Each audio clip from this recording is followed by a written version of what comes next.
Everyone, this is Jody Grinwald, and welcome to another episode of the Today's the Day Changemakers podcast. This week I welcome Dawn Doherty, Executive Director of the Society for the Prevention of Teen Suicide. The organization was founded by two fathers over 16 years ago who each lost a child to suicide. Through their incredible programming, parents and educators have the opportunity to learn the warning signs that teens may be exhibiting and be provided with ongoing important resources that will help create open dialogue. The Society for the Prevention of Teen Suicide has trained over 550,000 educators across the country. There are also ongoing programs available for teens to feel more supported and connected. SPTS is working to increase awareness, educate the community, and decrease the stigma around this topic. These conversations can be very difficult, but it could be the most important conversation you ever have with your child or student. Dawn also validates the need for nonprofits to be looked at more so for their impact than their tax status. The Society for the Prevention of Teen Suicide believes in building caring and compassionate communities. Visit their website at sptsusa.org or on Facebook or Instagram at sptsusa. Please note, May is Mental Health Awareness Month and May 7th is Children's Health Awareness Day. Please subscribe, like, and share via our Today is the Day Changemakers YouTube channel, as you just never know who really needs these resources during these very interesting times. You can also stream the podcast on all popular streaming sites. Thank you so much for listening and have a fabulous week.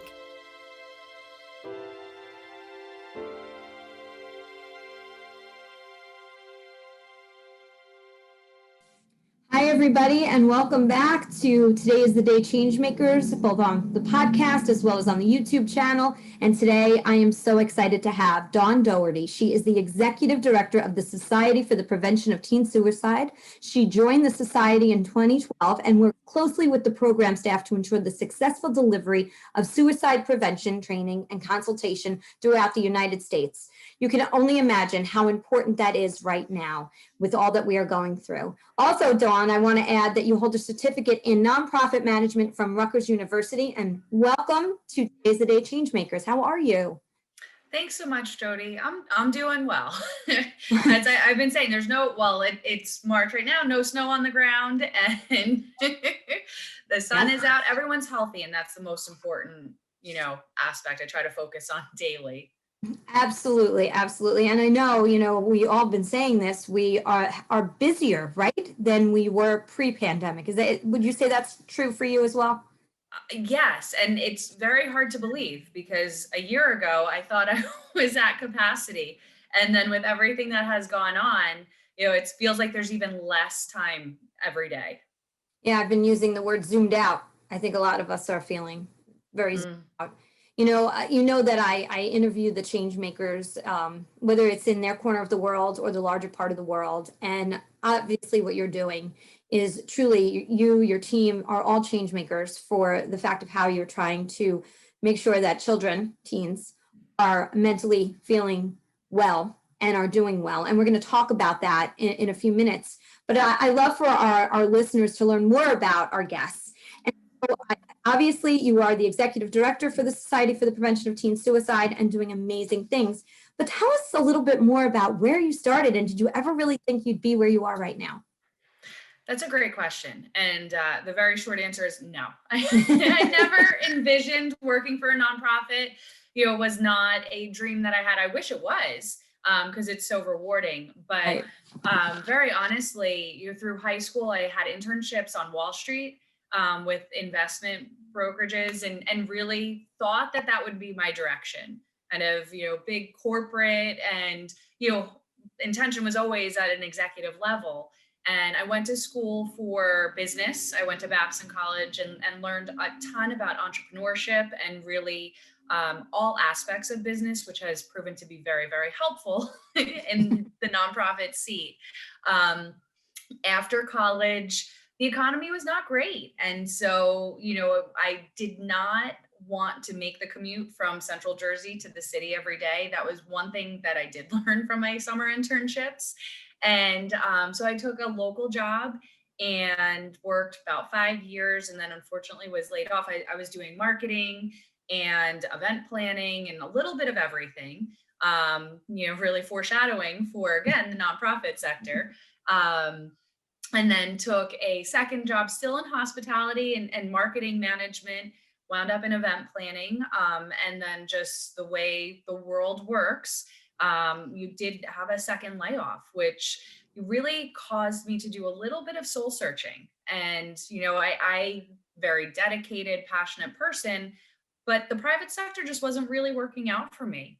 And so I started applying for nonprofit positions, but I was also at that awkward point where I wasn't at an executive level, but I was higher than entry level. And very fortunately, the opportunity to join SPTS was out there. And so I had interviewed, and the position at the time was operations manager. And I was I was the first hired, second person, but first staff position for the organization. And I found so much value in that because I was able to work directly with the clinical director and learn really everything under the sun about teen suicide prevention. And again, my business knowledge has helped with the acumen needed to really develop into the position of executive director.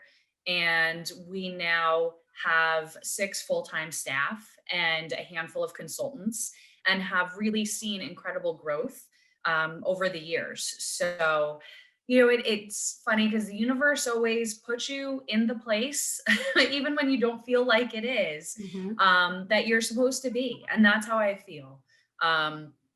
Every day, I still enjoy coming to work, even through the chaos of the last year, and truly feel good about the work that we're doing. And I do not feel that we are even close to finished, myself in this role, and certainly the work that we do. So again, never envisioned it, but so happy that I'm here.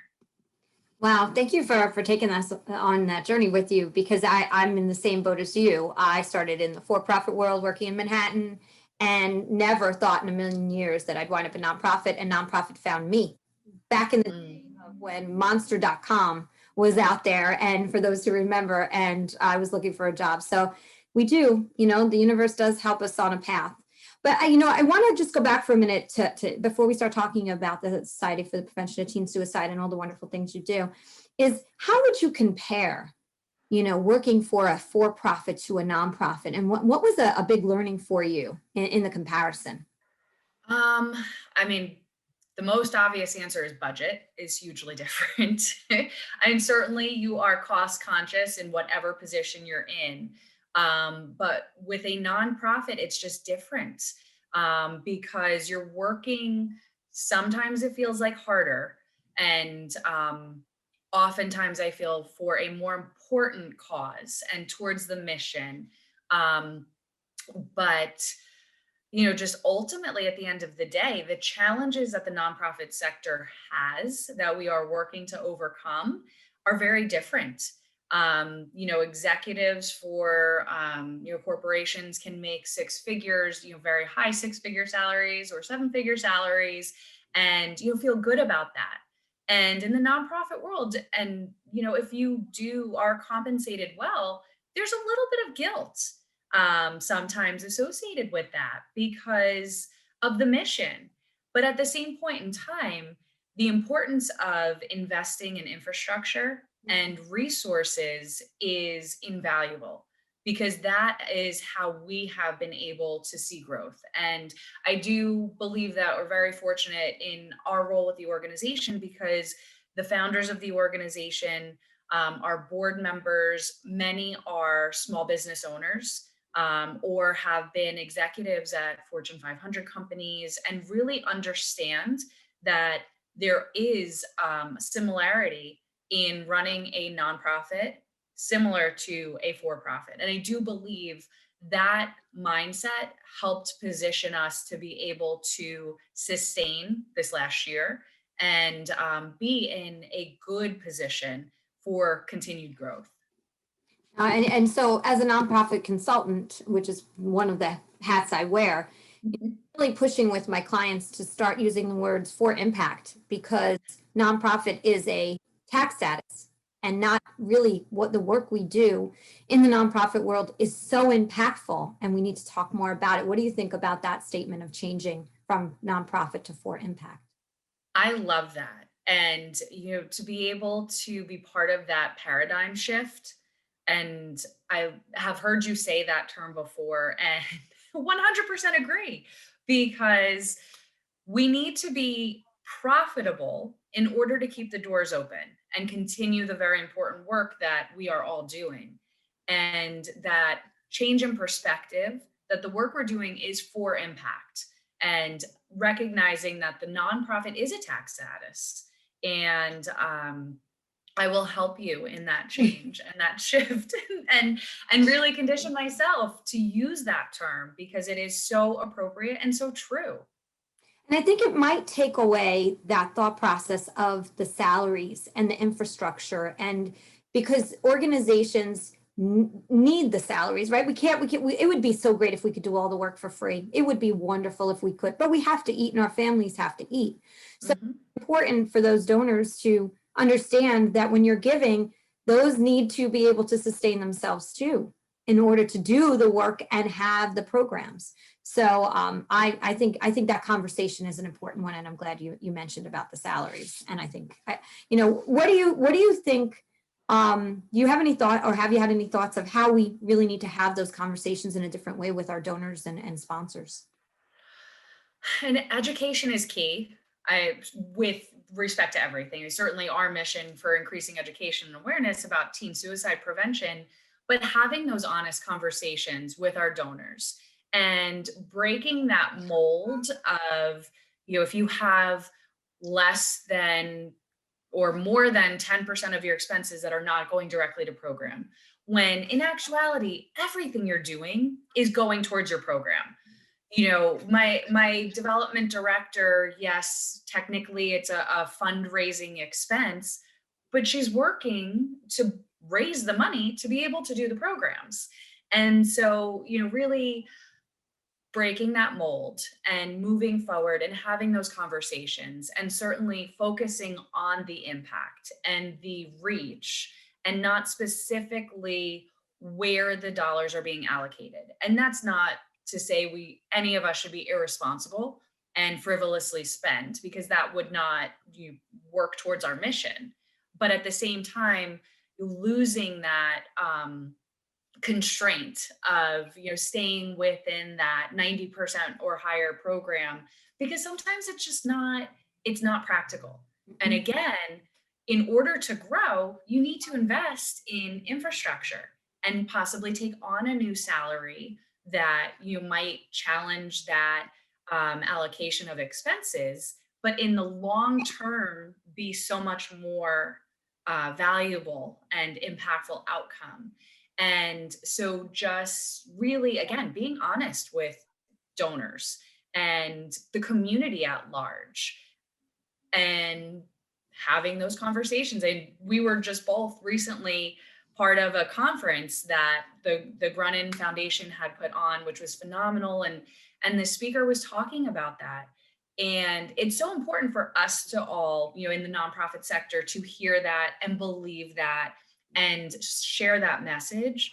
But it is so much more valuable for the greater community to know that.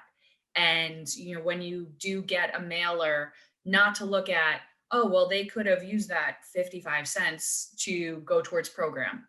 Mhm. And that investment in the fundraising is helping to increase the program.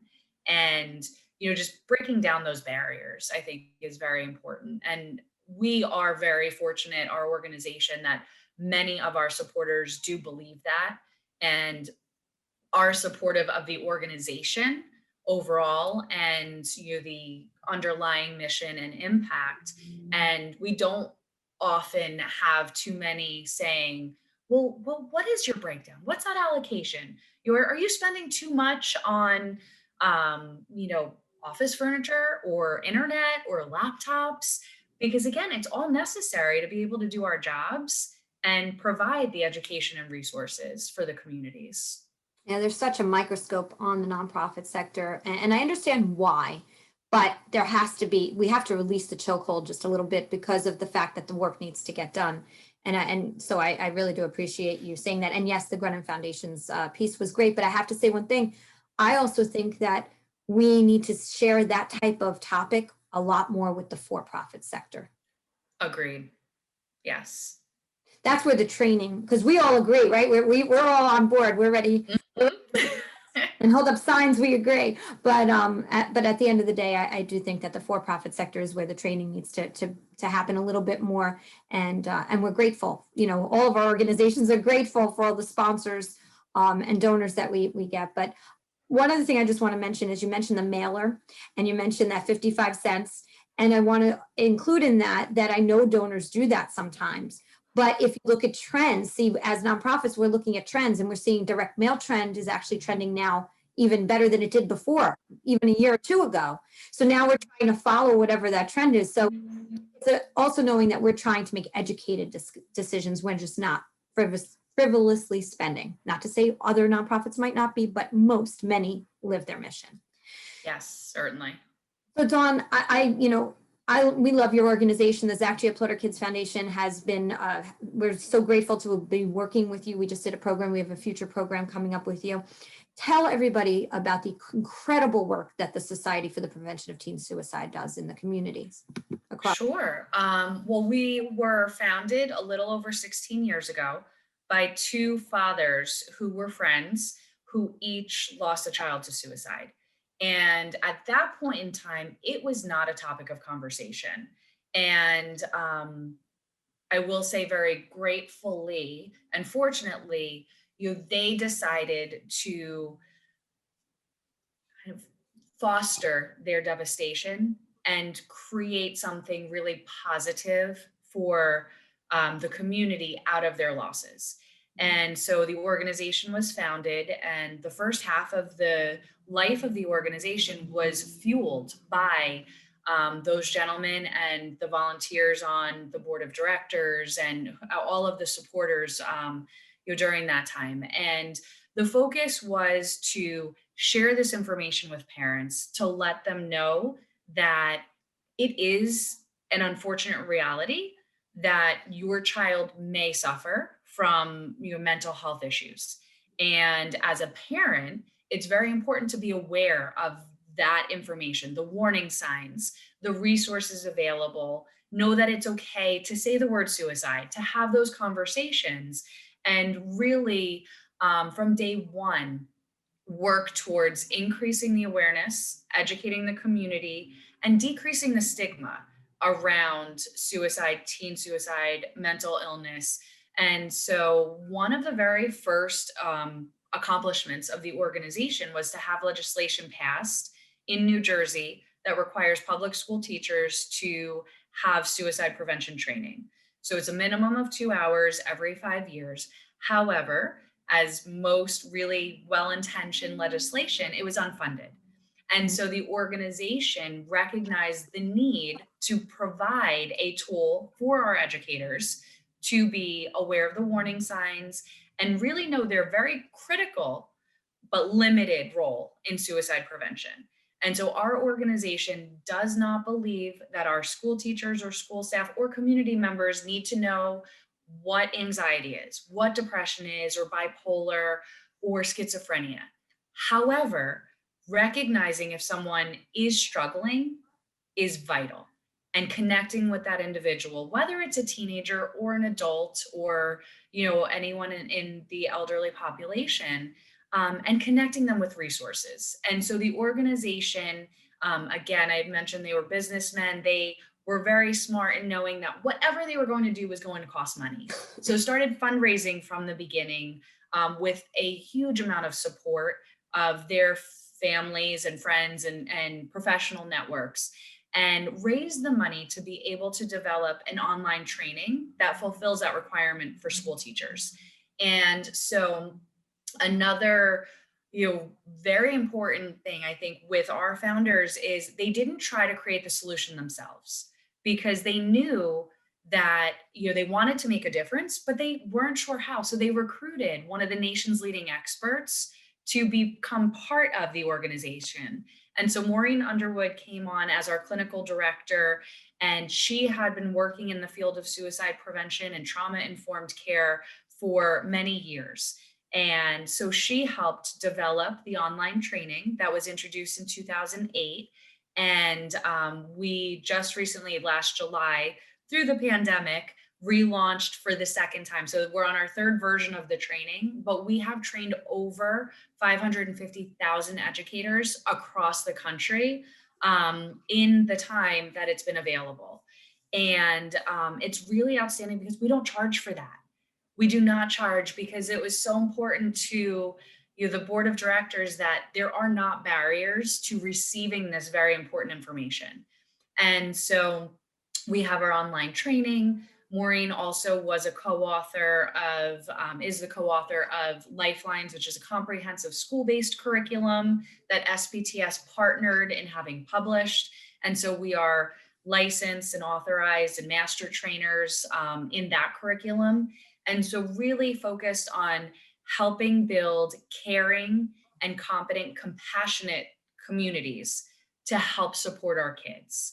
And over the years, we have been able to expand our programming, not just focused on the school. And the reason for the focus on the school is because in non-COVID years, our kids are there so often. And, the teachers, again, are in an ideal place to recognize those signs and those changes. But we recognize the need to also speak to parents, certainly, make sure they're aware, but also community members who are involved. So coaches, faith-based leaders, youth serving agencies, their volunteers, their staff, and really create a shared language and understanding about suicide and suicide prevention and the resources so that we can have this foundation of support around our kids so that our kids know it's okay if they are not okay. And they know who their trusted adult is that they're going to reach to if they or a friend is in need.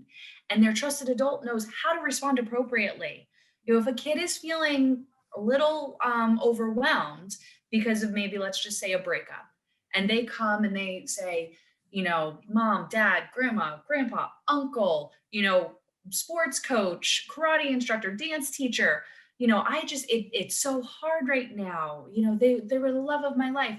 They want to hear, well, tell me more about that. How do you feel? Why do you feel that way? Okay, let's get you some help if that's a little too much. They don't want to hear about your first love or your breakup or the cliches. There's so many fish in the sea, and you'll realize that you're better off without them. Because at that point in time, that is really important to them. And so, again, with our programs and presentations, sharing that information so that those who are struggling, again, teens or adults, because we know, especially now with the pandemic, everyone is at an increased level of anxiety and depression and at a higher risk than we were a year ago, but want to feel validated, want to feel comfortable in reaching out for help so that if it becomes a little too much again, they feel that it's just commonplace to say something and to really ask for help. And we believe, and resilience is so important, and fostering that and enhancing that and trying to work in those life skills, your coping skills, stress management, knowing that, especially in New Jersey, we have the second floor youth helpline, which is incredible. And it's a helpline. If you are having a little bit of a rough day, you can text or you can call as a teenager, or even as a parent, you can call and ask for information. You are not alone. And there are so many incredible resources available, and to use them when it just is a little too hard. Those listeners who are not in New Jersey, there's also the crisis text line, which is wonderful for kids and adults. And you can text that at any time. You can text home, help, hello to 741-741 and get a crisis counselor on the other end to help. And then there's the National Suicide Prevention Lifeline, which again is available in any area of the United States. And if anyone's listening internationally, there are always resources available. So again, the most important message is that there is help out there, and to reach out if you do need it. You mentioned something before about the breakup and how a lot of us will come back and say, there's so many fish in the sea, or, and we're just using this right now as one of the examples, is because you want to take away that and share that, hey, you're not alone, because I've been where you are. But at that point in time, they don't want to hear that. And that's the key, is the training. And that's why I bring this up. It's the training to know what they do want to hear and they don't want to hear. And sometimes we have the best intentions and we don't realize we might not be saying the right thing. So it is important, if you have children in your life, to find resources and ways, and have the opportunity to read things about how to approach situations. So also, and just your website too, Dawn, if you could share that. Yeah, so our website has a wealth of information, not only for parents, also for teens and for educators, and also for mental health professionals. And that is sptsusa.org.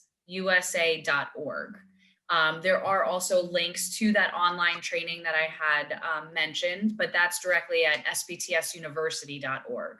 And we certainly hope that you will check it out, because whether you are a parent or just have a young person in your life that you care about, it's so important, again, to know those warning signs and the resources available. So, going back to the pandemic and where we are, and wanted to talk to you a little bit about where you were before the pandemic, because I know the work was really, things were going pretty well. At one point, I believe it was Monmouth County that was really ahead of the curve, and things have changed, unfortunately, due to this pandemic. Can you speak to a little bit about that? Sure. So yes, I mean, we have been at this, and boots on the ground. And actually, early in 2020, there was a small cluster of youth suicides up in Morris County.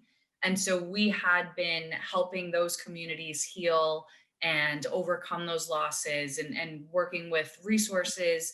And then the pandemic hit, and there was such a concern for mental health with the shelter in place orders and the isolation, and our kids not being in school, which is oftentimes where they're connected to resources, whether it's mental health or food insecurity or domestic violence. Their teachers are there, their school counselors are there, and so they can get connected. So we did know, and immediately, that there was going to be a need. We didn't know the extent of the need. And so we were able to um, really predict what was going to be needed. And so we did create an online learning experience for school communities to address that. And so in August of 2020, we launched Navigating Back to Schools. And it's a trauma-informed care online learning experience, still absolutely free, for teachers, for parents, and for students, to address some of the challenges in dealing with isolation. And even today, almost a year down the road, schools are in different places. Some are 5 full days, some are 5 half days, some are hybrid, some are still completely virtual. And so the toll that is taking on the students, it varies, because some of the kids are thriving with the virtual environment, and some are just lost because they are craving that social interaction and their sports and their activities, so that they do feel as though they are, living their life. And so there was a lot of concern about the impact on suicide. We did see in 2020 that there was a decrease in total suicide deaths. However, there has been, since November, we have seen, especially in Monmouth County, an increase in suicides. And as you mentioned, with the number of resources and programs and information going into Monmouth County, we actually had not had a suicide of anyone under the age of 18 in 3 years, because of the model and programming that had been put in place. And unfortunately, since November, there have been a few losses, and not only of teens, but also of adults. And I think that is the result of the continued impact. And so it wasn't an immediate, because oftentimes, families were stuck, but many times making the best of being together. And so parents were looking at their kids from a different perspective because they weren't running here, there, and everywhere. Now, don't get me wrong, I have 2 children, so there were many other challenges that, working parents especially, you were facing. But now, again, we're a year out and it's still going on. And there are some people who have not had a hug in 12 months. They haven't had face to face interaction. And that really will have an impact. It's funny because Jody, I know you're similar. There's some people, I'm a hugger, I really, look for that. And it's so awkward on the occasion that there is a business interaction. You can't even shake hands and feel comfortable anymore. And so, all of those things combined add to our continued concern for the well-being of, again, our teens, but also the entire population. There are studies that have come out that, the levels of increased anxiety and depression are astronomical right now. Yeah, I had a call yesterday with, a hospital partner that by noon, they already had 39 visits to the emergency department for psych needs. And that was not just kids, it was across the lifespan, but by noon. And that was across a number of facilities, but one of them had 24 visits by noon on it for psych needs.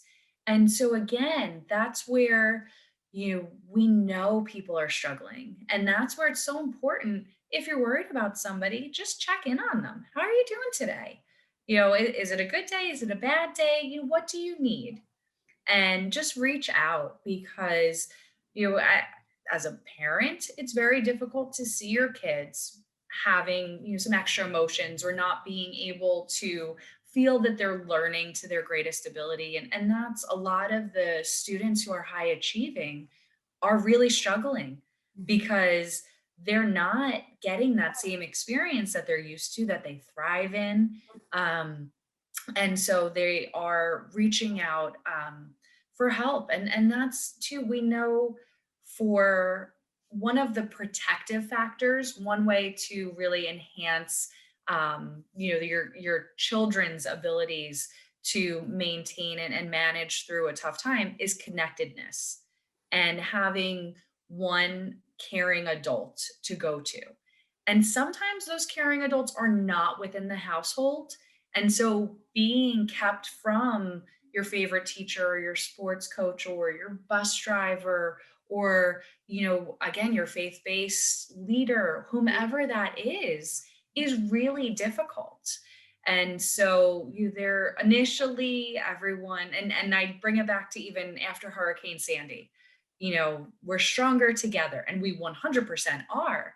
But then after, 6 months, 8 months, 12 months, there were still people impacted by the hurricane, similar to, there are still people impacted today, but it's not at the forefront of everybody's minds and conversation. And that's where it needs to be. Again, we are 100% stronger together. And we are a community because we thrive in that connectedness and that conversation and that touch. And the pandemic has really challenged that. Yeah. No, and thank you for sharing all that. I think it's so important for people to hear about the importance of connectedness and reaching out. It sounds so simple, but it also is hard for people who are who want to appear strong to their friends and to their parents and everybody else to be able to raise their hand and say, I'm having a tough moment, right? Because for some they think that's weakness, or for some that they just don't want to be judged. I do want to ask this question because I think it's really important for those parents who are listening. If you see your child is exhibiting interesting behavior, and what I mean by that is being more secluded in their room than normal, being a little bit more withdrawn. But again, teens, right? They go through different processes. So sometimes it's hard to figure out where they are within what phase. Do you have any advice or observations that you can share in regards to knowing when it's time to say, hey, there could be a problem here? Sure. I think as a parent, it's really important to trust your gut. If you think that there might be something wrong, ask. Ask your child. As a general rule, we do share that if you see a concerning behavior, if you see a change in your child for the better or for the worse, if they are certainly, if they're talking about or writing about or listening to really dark music, mentioning, death or being better off without, or different things like that. And if those changes, if they're staying in their room, whereas they're usually very social, or if they're very, typically isolated and really looking for that connection, if it's more than 2 weeks at a time, there may be cause for concern.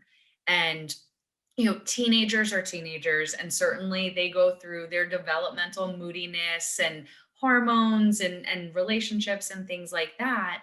Um, but usually 2 weeks is a pretty good indication that Mm. it might be something more. And we tell parents all the time, just ask, how are you feeling today? If they just kind of brush you off, you continue asking.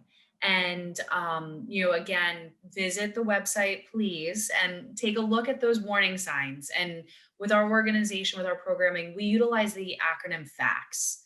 And so it's feelings, actions, changes, threats, or situations. And there's a much more involved explanation on the website. But really, again, any of those things that pop on your radar and continue for a week, 2 weeks, certainly 3 weeks, you can reach out to your children. You can reach out to their school counselor.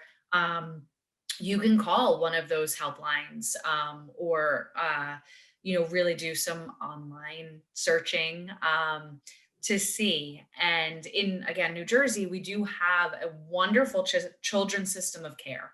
And so you can call Perform Care and have a conversation and have a very basic kind of Q&A, and they can help determine. And again, in New Jersey, if there is a problem, we have mobile response, children's mobile response. They'll come to you. You don't even need to leave your house. They'll meet you at Starbucks. They'll go to the school and, really help to determine if, there is need for concern or not. And through that children's system of care, you can even qualify for, I believe it's up to 8 weeks of counseling and support. And so, if insurance is a concern, in New Jersey, you don't necessarily need to have that concern. Again, there is always someone or, an agency, the government, who can help. And it's really important to fight that stigma that there is out there and reach out for help, for your child, for yourself, for any loved one. Um, because, again, and I hate to keep saying it, but we are all at a higher risk right now. Mm-hmm. And it's okay. And that almost is that silver lining of the pandemic, is that people are more open to getting information and acknowledging that there are risk factors and that people might need help. And it's not always, going to medication. There are so many ways. There's meditation, there's yoga, there's exercise, there's music, there's journaling, taking a walk, getting the fresh air. There's so many ways that can help increase your mood, your happiness. But again, if it's not making an impact in those first 2 weeks, then reach out for more help, because it is out there. Absolutely. And for those who may be dealing with it themselves, as a coach myself, I know that we feel like whatever we're feeling that second is going to last forever. But but our lives ebb and flow. And if it could be a fleeting feeling, but if it, like you said, if it continues, reach out for help. That is really, really important. Are there any events or things coming up for the Society for the Prevention of Teen Suicide that you want to share? So we will be hosting, I know Jody, you mentioned, our collaboration. The beginning of February, had a virtual presentation for parents that was really outstanding. And we had over 500 registrants for it. And the night of had, almost 250 parents and concerned community members on for the entire program, with another 70 or 80 who hopped on and off. And we know, life is challenging. We will be having another in April that we'll share information. Also, for our high school staff and students, we are hosting a 2-day virtual wellness conference on May 17th and May 18th. And one of the programs that we do have in non-pandemic years are our youth summits. And so they're in-person, full-day events that we do for the schools. And we did not want to have the restrictions of COVID stop us from sharing that information. And so we are hosting this event. And so we definitely encourage, if you are a high school teacher, administrator, have friends who are, or children who are, to have your schools take a look on our website. Again, it's sptsusa.org, and get information and participate in that, because it's going to be an incredible lineup of keynote speakers and different workshops, again, to address not only your own self-care, but how you can look out for others and kids and family members. So we do have that. And then with the pandemic, and of course we're a nonprofit fundraising, our golf and tennis outing typically is in June. However, we're pushing it. It'll be August 23rd at Eagle Oaks Country Club. And it's a really incredible day.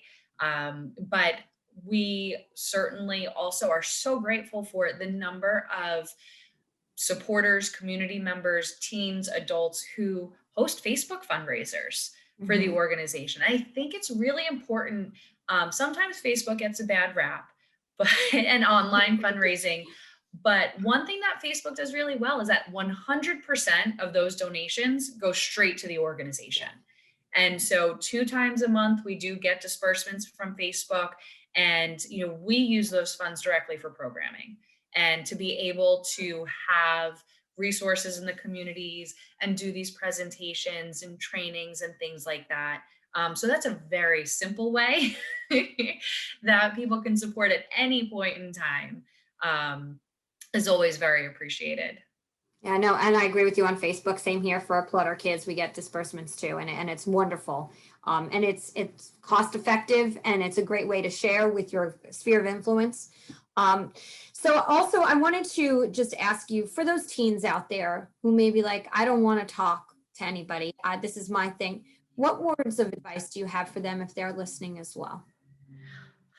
Hang in there. It will get better, but also the importance of reaching out for help. And again, it might not be to your mom or dad.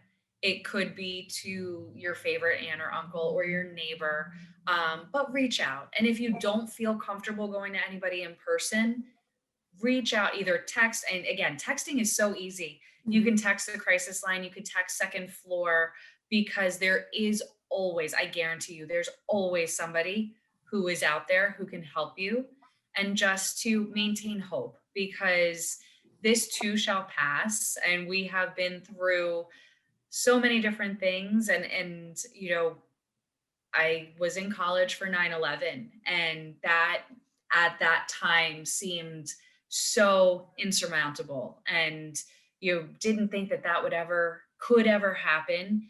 And the devastation, especially being from New Jersey, and so many people were lost. But it is also, everything is a learning opportunity. And, just to reach out to a friend, to a family member, to a helpline, because it will get better, and you have a purpose, and you will find that purpose definitely. I had a guest on who shared with me that he's like, if you would have told anybody in January of last year that, oh, by the way, you're gonna have a pandemic, and it'll be okay, but you're gonna have to wear a mask, and all these things are gonna happen, and all of that, everybody would be like, there's no way I could live like that. There is no way I could get through that. But we are. At the other end of this, be able to say, wow, we lived through the 2020, 2021 pandemic, hopefully, just as long as we can stay safe, masked, and stay healthy. But like you said, things ebb and flow too, and this will pass. It doesn't feel that way when you're in the thick of it, but we can talk as adults saying we know that it will. So Dawn, I wanted to also, I ask everybody this question, and I wanted to ask you this question as well. If you knew then what you know now, what would that thing be? Or a couple of things. Well, the first most obvious thing is I would have paid a lot more attention in accounting classes in college. Because being a nonprofit, again, you wear many hats and do bookkeeping. No, I'm realistically, I think it is so important to have goals and dreams, but just knowing that they might not come to fruition, but having faith in the universe that you will wind up where you should be. And it, again, at that time, 8 years ago, almost 9 years ago, when I was laid off, and it's like, what, how could this happen again? And, just that feeling, but to now be in this position and truly feel so passionate and love what I am doing and be part of the impact is so very important. And so I think just, hang on for the ride because you will wind up enjoying it. And, it's so important. And relationship building is huge as well, because it really is. You never know who might have that impact when, but it's very, very valuable. I'm so glad I love what you said, because that is such a true lesson, because I was in the same boat as you with that, being laid off and not knowing where I was going ahead. And then nonprofit found me. And so I know exactly what you mean about wanting to, getting nervous about it at first, but then believing and having faith in the universe that it's taking you to your next part of your journey. And there's a reason for everything. So, I'm going to make sure that we have all of these phone numbers and websites to share with everyone. I will make sure that we do that. And it's so important. And again, Dawn, one more time, what is your website again? Sure. The website, it's www.sptsusa.org. And we are on all of our social media, Facebook, Instagram, Twitter, LinkedIn. And it's at SPTS USA is the handle for just about all of those. So please follow us, share the very important posts that go out and the information when we do have the virtual presentations. Hop on. You'll learn something that will be useful. And you might not know when, but I promise you it will be. And also, just to mention, May is Mental Health Awareness Month. Is that correct? May is Mental Health Awareness Month. We believe every month should be, because it is so important.